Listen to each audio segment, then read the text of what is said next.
Mateus capítulo 5, verso 6, hoje nós vamos ver a quarta bem-aventurança. O verso 6 diz assim: Bem-aventurados os que têm fome e sede de justiça, porque serão fartos. Pai do céu, nós queremos te dar graças, ó Senhor, por tua palavra. Obrigado, Senhor, porque o Senhor nos deste a possibilidade de te adorar, Senhor, como fizemos agora com as nossas canções, com as nossas vidas. E pedimos, ó Pai, que em nome de Jesus, o Senhor nos faça ouvir a tua voz, teu ensino gracioso, o ensino da tua palavra.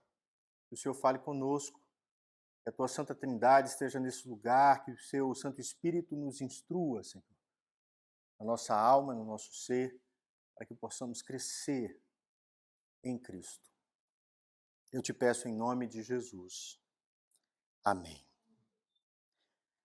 Irmãos, na quarta bem-aventurança, Jesus declara para aqueles que têm fome e sede de justiça uma bênção, né? Ele diz que eles serão fartos, né? Fartar-se aqui é ter a certeza de que a justiça de Deus será feita no mundo. Essa imagem que Jesus está dando de fome e sede, ela evoca uma necessidade profunda e essencial no homem, em toda a humanidade, algo que é vital para a sua própria sobrevivência. Não há como existir humanidade se nós não bebermos e comermos. Então Jesus traz uma verdade espiritual a partir de uma necessidade básica do homem. Mais profundamente, o Senhor Jesus está dizendo que essa justiça é algo que só pode ser saciada pelo próprio Deus. Há uma fome diferente. Lembra dos discípulos, quando ele está lá no poço, onde ele encontra a mulher de Samaria, e os discípulos saem para buscar comida. E quando eles voltam, Jesus diz: olha, vocês trouxeram comida, mas eu tenho uma comida que vocês não conhecem, que é fazer a vontade do Pai. Jesus está falando de uma fome do Espírito, né? Tem até um livro famoso chamado Fome de Deus. Esse desejo da alma profundo pela pessoa do Senhor Jesus e pela pessoa de Deus. Aquela falta que nós sentimos, como uma fome mesmo, como uma sede. Quem já sentiu sede profunda sabe o que Jesus está falando. Nós temos muita água, muito acesso, né? Raramente sentimos sede. Mas eu participei uma vez de uma caminhada e a água acabou e houve um momento que, desesperador, eu comecei a sentir os olhos secos, eu comecei a sentir o corpo fadigando. E aí eu falei: Jesus, agora eu entendi o que é essa sede da alma. Quando o corpo já começa a gemer, né? Então essa sede de justiça, nós vamos ver hoje o que é isso no contexto bíblico e vamos ver também como isso se manifesta na fé cristã. Eu vou falar sobre fome e sede de justiça como o verdadeiro anseio pela pessoa de Deus. Esse anseio da nossa alma que nós sentimos por Deus. Primeiro eu preciso entender o que é justiça. Como é que eu vou discutir aqui ter sede e fome de justiça se eu não sei o que é justiça? Justiça aqui, nesse texto de Mateus, ela pode ser entendida de três formas. Tem três sentidos principais. A primeira é a justiça pessoal. A primeira tem a ver com a justiça sobre a minha vida. E tem a ver também com essa vida reta diante de Deus, em ser justo diante de Deus. São aqueles que têm fome e sede de justiça e que desejam profundamente, acima de tudo, agradar a Deus, ser justo diante de Deus. Você tem diversos textos bíblicos que falam sobre essa justiça, desses homens que querem ser retos, que querem que Deus mude a vida. No Salmo 25, Davi ora e diz: Senhor, perdoa os meus pecados todos, perdoa os pecados da minha juventude. E ele diz assim: ó, Deus, perdoa até os pecados que me são ocultos, até aquele que eu não sei. Ó Deus, perdoa, muda a minha vida, né? Esse desejo, essa fome de uma mudança pessoal. O Salmo 119, verso 9 em diante, diz: como como pode o jovem manter a sua vida, a sua conduta, né? O seu caminho? Aí ele diz assim, vivendo de acordo com a tua palavra, buscando a Deus de todo o coração e não se desviando dos seus mandamentos. Você tem uma linguagem de justiça. Viver uma vida justa é viver segundo a vontade de Deus, segundo a forma que Deus colocou na sua palavra, para que o povo de Israel tivesse sua relação com ele. Então o salmista diz, olha, guardei no coração a tua palavra para não pecar contra ti. Isso é justiça. Viver segundo a vontade do Pai. Uma pessoa que quer viver uma vida com justiça, uma vida justa, uma vida reta, é aquela que anseia por uma vida de santidade que conforma as suas ações e pensamentos com a vontade do Pai. Então essa é a primeira justiça que Jesus está falando aqui. Se você tem sede disso, de ser uma pessoa que honra o nome de Deus, se você tem no seu coração o desejo de ouvir de Deus o que ele disse a Jesus, esse é o meu filho amado, em quem me comprazo. Eu tenho meu prazer nele. Deus tem prazer no seu povo. E através da justiça de Cristo, nós podemos viver essa vida justa. Uma segunda característica desse ensino de Jesus sobre justiça é a justiça social.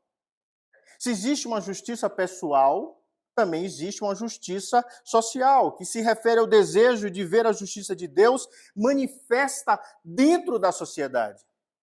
Que a verdade seja estabelecida não somente no povo do Senhor, mas que toda a humanidade conheça esse amor a Deus, esse amor ao próximo, essa relação de falta que o mundo tem, tanto de amor quanto de cuidado. Aqueles que têm sede e fome de justiça querem ver a equidade e a justiça prevalecendo nas relações humanas e na sociedade. Deve doer no coração daquele que tem teto ver alguém que não o tenha. Deve doer no coração, como o bom samaritano no caminho, ver alguém que está padecendo, como Jesus via sempre alguém que estava padecendo, ele ia lá e curava, tocava, cuidava. A linguagem bíblica aqui é que nós temos no nosso coração o desejo de que todo aquele que seja oprimido, tanto espiritualmente quanto socialmente, seja sarado, seja tratado, seja tirado do seu sofrimento, seja liberto pela bondade e pela verdade. O desejo é que todas as pessoas sejam governadas por Deus e as relações humanas sejam relações de bondade, de amor e de justiça. Todo servo de Deus ele tem que pensar assim. A justiça não é sobre mim somente, como eu falei há pouco. Não é só sobre a minha pessoa. Aquele que ama a Deus quer que a sua salvação, a sua boa vida e tudo aquilo que atravessa seu ser por bondade de Deus também seja derramado sobre o outro. Porque aí fecha os dois grandes mandamentos. Amar a Deus sobre todas as coisas e o próximo como a mim mesmo. Essa linguagem precisa se juntar. Isaías, no capítulo 1, ele diz assim no verso 17: aprendei a fazer o bem, procurai o juízo, ajudai o oprimido, fazei justiça ao órfão, defendei a causa das viúvas. Órfão e viúvas não tinham ninguém para cuidar deles dentro da estrutura social. Porque se só o homem tinha autoridade, só o homem podia trabalhar, só o homem tinha posse, porque a casa, todos os bens, a terra, a mulher, os filhos, tudo pertencia ao homem. Quando aquele homem falecia, a mulher perdia os seus bens, se não tivesse nenhum outro homem na família. Tudo era passado para o irmão ou para o parente mais próximo. Então, Isaías, sabendo disso, diz, olha, vocês precisam cuidar dessas pessoas. São pessoas vulneráveis. Hoje nós temos outro tipo de vulnerável na sociedade. Porque as viúvas ficam com tudo, graças a Deus, né? Graças a Deus. Mas ainda temos muitos órfãos, ainda temos muitas pessoas que nós precisamos cuidar. A linguagem aqui é, eu preciso fazer uma justiça social também, né? Amós, capítulo 5, 24, ele fala, olha, Deus não aceita os sacrifícios de animais apenas, nem apenas de cereais, sacrifícios de paz. Deus chega a dizer assim: eu não quero ouvir mais as canções religiosas, nem as músicas de harpas. Amós diz assim: Deus quer que haja justiça como um rio e honestidade como uma torrente abundante de obras. Deus quer além do que nós fazemos na casa dele. A verdade da nossa vida, ou seja, a nossa sede e fome de justiça, ela é refletida não na minha adoração apenas. Ela reflete na minha relação com o mundo. É no mundo que eu mostro quem eu sou. Não é na minha relação na casa de Deus, até porque todos nós fazemos a mesma coisa quando estamos na casa de Deus. Todos nós vamos orar, todos nós vamos cantar, todos nós vamos participar do culto. Há aquele que prega, há aquele que ouve, mas todos nós estamos aqui diante de Deus mostrando apenas o lado externo.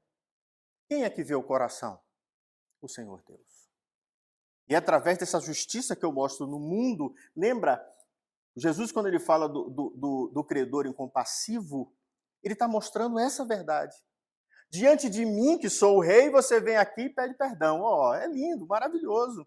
Você está perdoado, pode ir embora. E quando ele sai da presença do rei, que ali representa a pessoa de Deus, ele vai lá e vai extorquir uma pessoa que devia centavos a ele. Há justiça numa vida como essa? Não há justiça. A verdadeira justiça é quando eu lanço sobre o outro aquilo que eu quero sobre mim. Jesus ensina em Mateus capítulo 7, um pouquinho mais para frente, com a força que eu julgar, eu serei julgado. Há uma justiça nisso. O amor de Deus que é sobre mim precisa ser derramado sobre o outro. A justiça de Deus é revelada quando ele me perdoa. Mas quando eu perdoo, aí Deus se alegra, porque eu de fato aprendi essa verdade. E a terceira justiça que é feita dentro de uma estrutura bíblica, você tem a justiça pessoal diante de Deus, você tem a justiça social requerida por Deus, e por fim tem uma justiça que é escatológica, que é uma justiça futura, que é a justiça que é feita pelo Senhor Deus num juízo final, quando Deus trará o fim dos tempos. Quando tudo será transformado, quando Deus fizer justiça, desde a queda de Adão e Eva até o último homem. Quando Deus estabelecer sobre a terra a sua verdade. E tudo vai ser transformado. Apocalipse 21, a partir do verso 1, diz: Deus enxugará dos seus olhos toda lágrima. Não haverá mais morte, nem tristeza, nem choro, nem dor, pois a antiga ordem se passou. Eis que todas as coisas se fizeram novas. Então será um reino perfeitamente justo. Será um reino onde não haverá mais sofrimento. Nem pobre, nem rico, nem doente são. Todos serão um povo diante de Deus. Então aqui nós temos a justiça perfeita. Quando essa verdade se estabelecer no céu, de tal forma que todos seremos iguais, haverá absoluta equidade, e que é difícil de você trabalhar isso no mundo, porque o mundo é caído. Então, em Deus, em Cristo, quando o Senhor fizer nova todas as coisas, nós teremos essa perfeita justiça. Então, Jesus está dizendo assim: ao reino do céu pertence, e feliz é aquele que tem essa sede de que a justiça de Deus seja feita em todos os âmbitos, até o dia em que essa justiça final seja feita na presença de Deus. Então, quando eu olho para o mundo, e Jesus disse assim: olha, você vai ser farto, e feliz é aquele que entende isso. Primeiro ele entende na sua ordem pessoal, depois ele entende na sua ordem social de justiça, e por fim, nós entendemos essa justiça que se estabelece para todo sempre. Então entenda, essa fome e essa sede e essa vontade de que o mundo seja transformado, que parte do coração daquele que pertence a Cristo, significa justamente uma necessidade essencial de transformação. Se você não tem sede de justiça, normalmente não significa que você seja uma pessoa tão boa assim, né? A Bíblia fala, olha, quando você vê alguém sofrendo, ainda que seja seu inimigo, não diga bem feito, né? Quando você pertence a Deus, você tem misericórdia até do seu inimigo. A Bíblia diz assim, se você disser bem feito, o Senhor vai tirar a mão de sobre ele. Você já viu esse texto? Deus está fazendo justiça? Chore. Porque poderia ser com você. Esse é o amar como se fosse você mesmo. Só que é um nível de transformação altíssimo e de entendimento. Essa felicidade que transforma o coração da gente faz com que Cristo seja a cada dia ramado dentro das nossas vontades, dentro dos nossos desejos. Entende? Assim como fome e sede de justiça são necessidades humanas básicas e essenciais para a sobrevivência, da mesma forma o desejo de justiça é uma necessidade espiritual essencial para aqueles que servem a Cristo. É isso que Jesus está dizendo. Aqueles que são meus, eles sofrem olhando esse mundo mal. Esse desejo por justiça não é casual ou superficial na vida dos servos de Jesus. Ele precisa ser profundo e constante. Todo o tempo eu quero que a justiça de Deus seja feita no mundo, sobre a minha vida, sobre a vida do outro. Salmo 42 diz assim, assim como a corça anseia por águas correntes, a minha alma anseia por ti, ó Deus.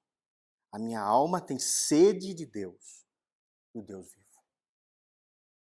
Perceba que essa ligação que eu tenho com Deus e a sede que eu tenho dele está diretamente ligada à minha relação com o mundo.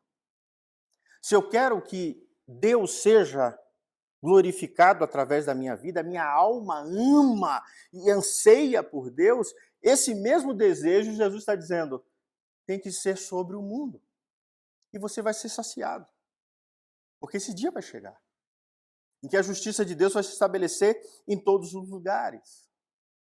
Nesse salmista, nós temos uma alma que busca a justiça.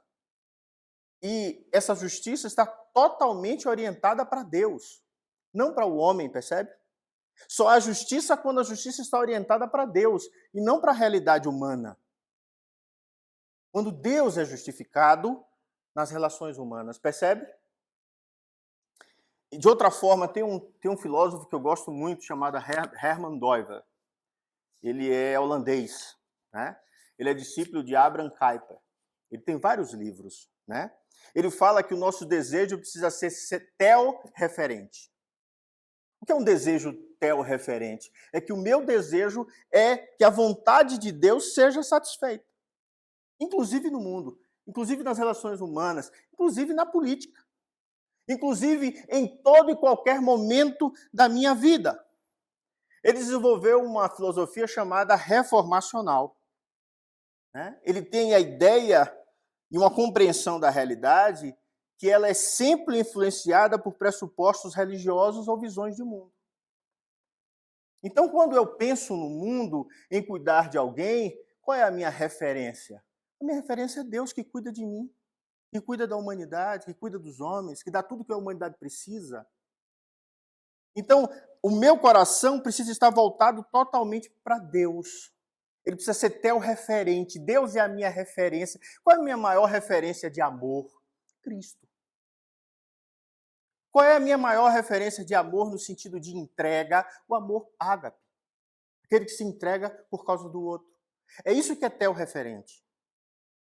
É isso que faz com que a minha vida seja parecida com a de Cristo, quando eu tento viver a verdade dele dentro dos meus dias. Quando eu consigo aplicar sobre a minha vida o meu pensamento, as minhas convicções religiosas, tudo aquilo que eu faço para Deus, quando eu aplico isso na minha ação, eu estou vivendo, de fato, a vida que Cristo me chamou para que eu vivesse.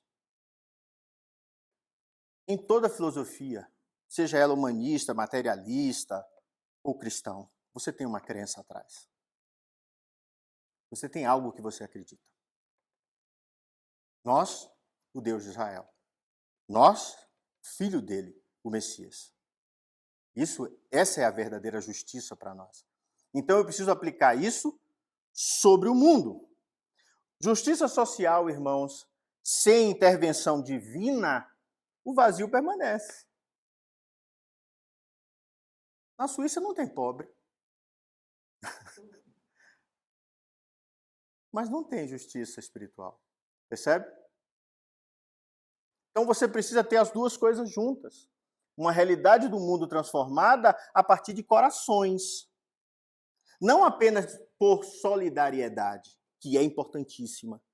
Não apenas por fraternidade, que também é importantíssima. Mas você precisa ter uma outra coisa, que é a transformação do coração. Então nós trabalhamos nessas duas instâncias. Na instância do mundo e na instância espiritual. As duas precisam estar presentes. É exatamente isso que Jesus ensina. O cristão verdadeiro, ele não se satisfaz com os prazeres temporais do mundo apenas. Mas ele anseia pela justiça de Deus em sua vida e no mundo ao seu redor. Eu quero que essa justiça de Deus seja sobre mim e também seja sobre o outro. Eu quero que a eternidade chegue para mim, mas eu também quero que chegue para o outro. Entende? Sede e fome de justiça é quando eu penso no outro também. Imagine que Jesus entregou só pelo outro. Jesus não precisava ser salvo. Eu não precisava que ninguém morresse por ele. Jesus era absolutamente rico, dono de todas as coisas do céu e da terra, do universo. Sabe, a constelação de Andrômeda é dele. E ele pode brincar como se fosse bolinhas de gude, com cada um daqueles planetas. Ele é dono de tudo e se fez-se nada para que você tudo tivesse. Entende? Isso tem que passar por mim, por dentro da minha vida. Perceba que eu estou falando essa palavra mais de 100 vezes, por mim, sabe? Porque a gente pensa assim, mas eu penso assim porque tudo é para mim. Não, isso atravessa você. O evangelho atravessa você e te transforma. Ele atravessa você e chega no outro. E quando isso se multiplica, isso muda a sociedade. Isso muda uma nação. Isso muda a terra. Como mudará na eternidade. O que eu quero que você entenda é que justiça é um reflexo da ordem criada por Deus. E aqui eu já quero começar algumas aplicações. André falou sobre isso ali. A lei era ensino. A lei era Deus dizendo quem ele era. Eu sou bom, eu sou justo, eu sou maravilhoso. Eu quero que você ame o outro como eu amo você. E Deus vai mostrando quem ele é.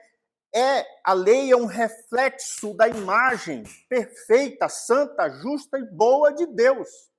Então isso é que é justiça no mundo. Reflete a ordem criada por Deus. Se Deus criou o homem para que eles se amem, quando o homem mata o outro, como Caim matou Abel, ele está quebrando a justiça, que é de Deus. Entende? Entende por que há guerra? Porque há divisões entre povos e etnias. Quando eu digo eu sou bonito e você é feio, estou falando de uma forma mais simples, porque a gente diz outras coisas muito piores. Quando eu não percebo que Deus criou todas as coisas e chamou cada ser humano para viver em harmonia. E esse é o desígnio de Deus na criação. Para e pensa. Não é uma justiça só sobre você que Jesus está falando ali, não. É uma felicidade muito maior. É quando eu olho para toda a terra. O que eu preciso entender, que o que Jesus está falando, eu preciso tratar e incluir todas essas pessoas como dignas de salvação, e de bom tratamento, e de amor. Quando isso se quebra, Segunda Guerra Mundial. Quando isso se quebra, eu começo a dizer, eu sou bom, o judeu não presta. Quando isso se quebra, eu digo, olha, todas essas pessoas merecem morrer. E eu vou botar todo mundo na câmara de gás. Porque a dignidade humana se desfez. Tanto é que quando acaba a guerra, os países se juntam e escrevem uma carta para dizer, olha, A Carta de Direitos Humanos diz assim: todo ser humano é digno. Todo ser humano merece ser amado. Isso nós estamos voltando para onde? Para onde não devíamos ter saído, entende? Quando tinha nos quartéis, né? O homem é digno do seu trabalho. Não, gente. Todo ser humano é digno, até o que não trabalha. Nós somos dignos porque somos imagem e semelhança de Deus. Tratar o coração daquele que não quer trabalhar é outra coisa. Paulo disse assim: não quer trabalhar não, então não coma. Aí já é um outro problema. Mas eu estou falando daquele que não pode, ou daquele que precisa de ter cuidado, tá? Isso é mais para a internet, que o povo assiste lá e fica falando: o pastor falando bobagem. Não estou falando bobagem. Então, as minhas leis, a minha vida precisa encaixar essas coisas. Na prática, isso implica lutar contra toda e qualquer forma de opressão, de discriminação. Não como o mundo tem trabalhado aí, percebe? Porque a ótica do mundo é a ótica humana, caída. Lembra? Eu falei, sem Cristo fica vazio. Sem Deus não tem sentido nenhum o que está acontecendo, essa justiça, essa ideia de inclusão de qualquer jeito. Mas isso é um outro sermão. A justiça, ela precisa atravessar a minha vida e as minhas relações humanas de tal forma que eu sei amar uma mulher que é prostituta, como Jesus amou várias que se aproximou dele. Eu preciso amar aquele que está padecendo, aquele que é diferente de mim, em toda e qualquer circunstância, dessas todas que estão sendo colocadas no mundo aí. Eu perdi a dimensão da imagem de Deus. Quando eu recomponho a minha ideia de imagem de Deus, percebam que todas as pessoas da humanidade se encaixam. E aí eu tenho justiça social. No mundo você tem uma justiça reducionista. Ela explica a realidade a partir de uma única perspectiva, por exemplo, economia, ética, né? Classe social, como no marxismo. Eu vou tentando fazer justiça social a partir de uma perspectiva aqui mundana, que não resolve todo o problema. Em Deus não é reducionista. Todos os homens, todas as pessoas se encaixam, até aqueles que não creem. Eles são tratados na mesma dignidade. E Deus, no tempo certo, lhe dará a paga pela sua própria vida, percebe? Tem uma justiça que é última, mas que sempre vai ser feita por Deus. Lembra? A justiça escatológica que eu falei no início. Que pode não estar sendo estabelecida agora, mas vai ser na eternidade. Todos nós receberemos no tempo certo a justiça que plantarmos. Isso é lindo. Aquilo que você planta, você vai colher. Se você planta amor, justiça, verdade, ainda que no mundo você não colha, você passe todo tipo de sofrimento, na eternidade você vai colher. No tempo certo você vai colher. Lembra de Lázaro? Por toda a vida sofrendo, olhando o homem vestido de púrpura, rico, e Lázaro comendo das migalhas. E quando ambos morrem, a justiça de Deus é estabelecida. Aquele que estava vestido em púrpura e viveu da sua riqueza, grita, manda Lázaro pegar aí, molhar o dedo. Ele lá em cima, morto, ele ainda quer mandar em Lázaro.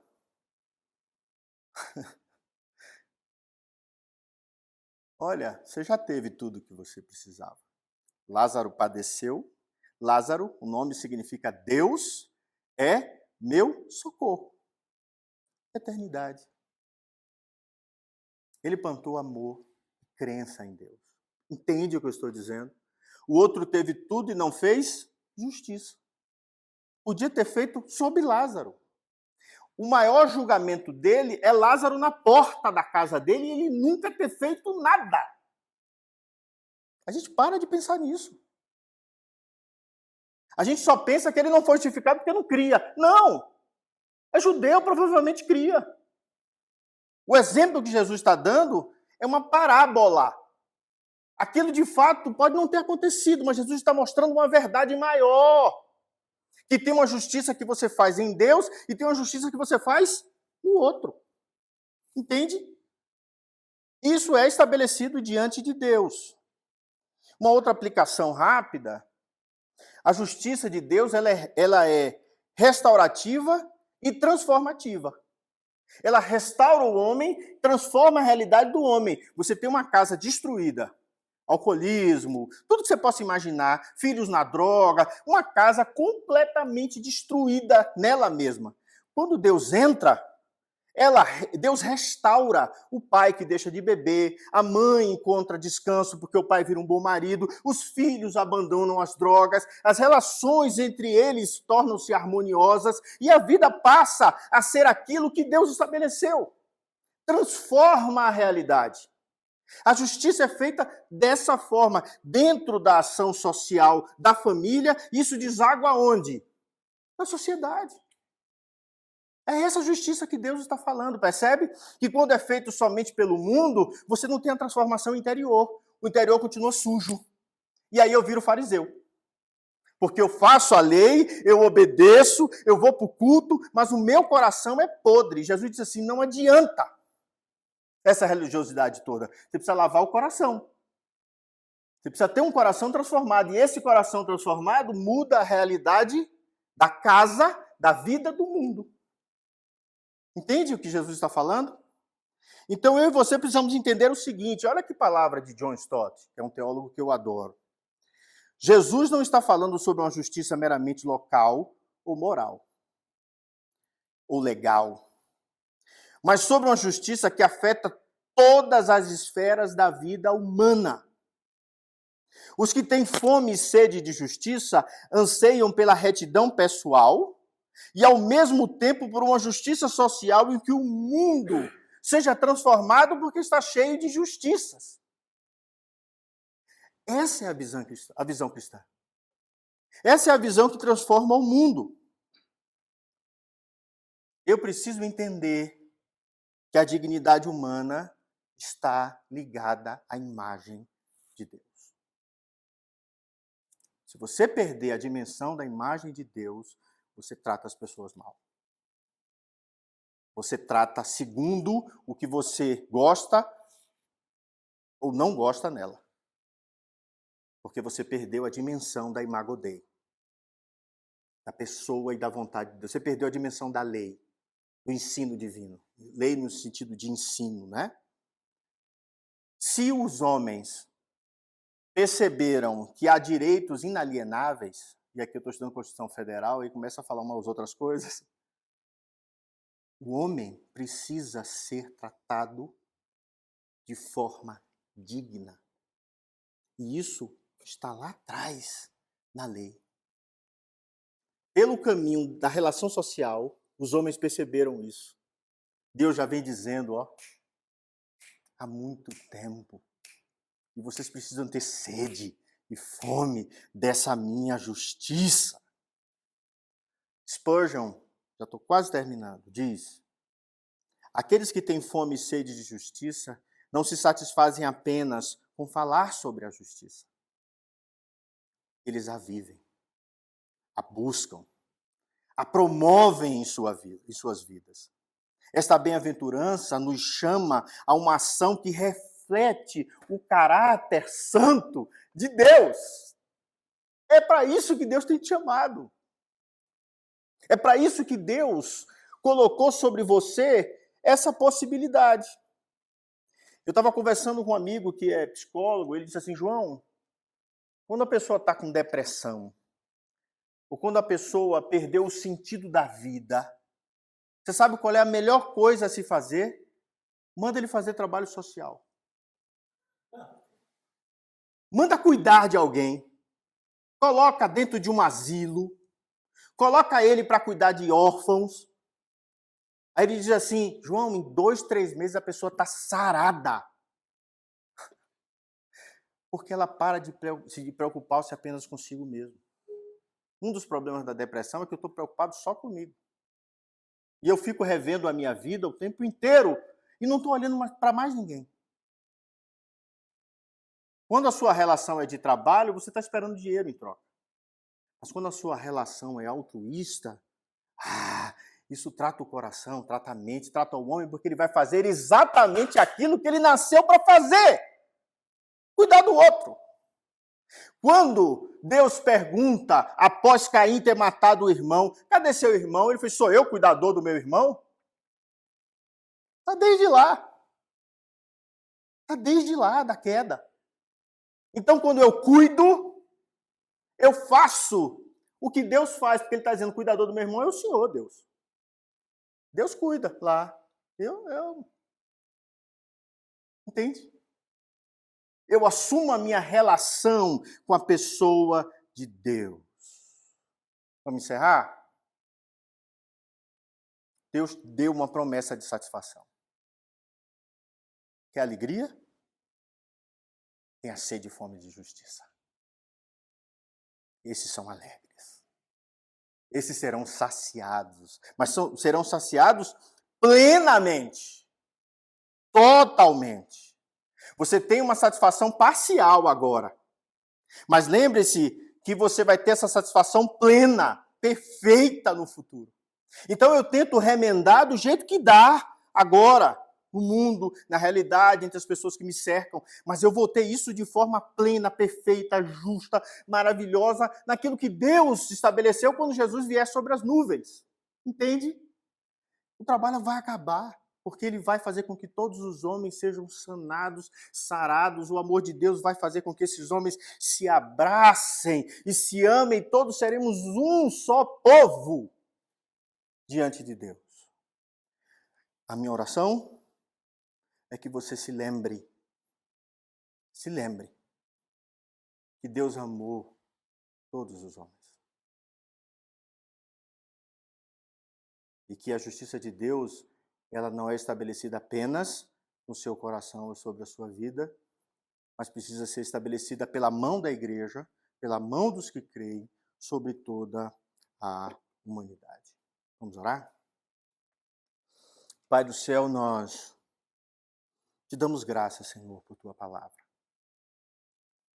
Te pedimos que ela faça morada, Senhor, dentro do nosso coração. Nos faz ter um coração teu referente. Faz ter um coração que é referência de justiça, de amor, de lealdade. Seja o Senhor Jesus. Derrama sobre a tua igreja a tua graça, o teu amor.